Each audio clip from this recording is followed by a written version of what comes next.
welcome to EZGlutenFree. Today I'll be showing FaveHealthyRecipes.com how to make focaccia. Now focaccia is a flatter Italian type bread that's thicker than a typical pizza and usually topped with herbs or grapes or whatever ingredients you think might make the bread more interesting. Today I used mozzarella, artichoke hearts, grape tomatoes, and some seasonings to flavor the focaccia. Now this is a great one to serve at a party since you can make it in advance, then reheat it for 5 or 10 minutes just before slicing it up. It's great with an antipasto tray, or you can cut up the leftovers into small cubes and toast them as croutons, or make a panzanella salad to revive this versatile bread again.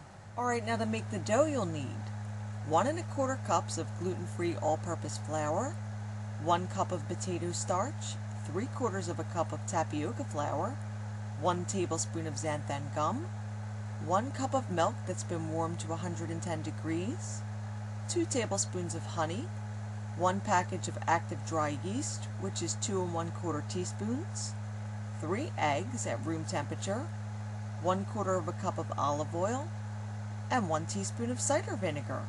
Now to top the dough, we're going to stir together the following list of ingredients so it'll be ready when we need it.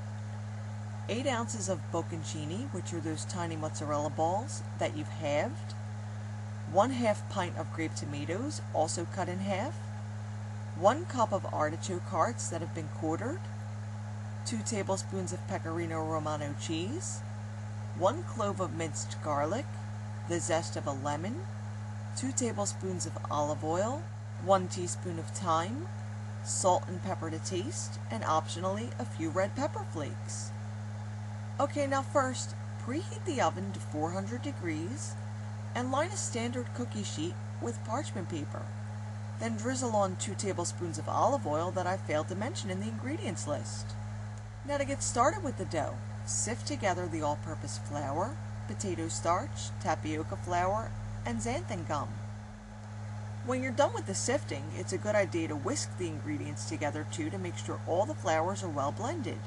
Now in a medium bowl where you'll be mixing the dough, combine the warm milk, yeast, and honey, and let the mixture stand for 10 minutes to proof. Then add the eggs, 1/4 cup of olive oil, and cider vinegar, and mix on medium speed until well combined. Add the flour mixture and beat on medium for 5 minutes. Be sure to stop the mixer 2 or 3 times during the process to scrape down the bowl with a rubber spatula to ensure the dough is well combined. When the dough is finished, empty it onto the center of your prepared pan, then use well-oiled hands to press out the dough to the edges of the pan. Now scatter the topping mixture evenly over the dough, pressing it down slightly to embed some of the ingredients right into the dough.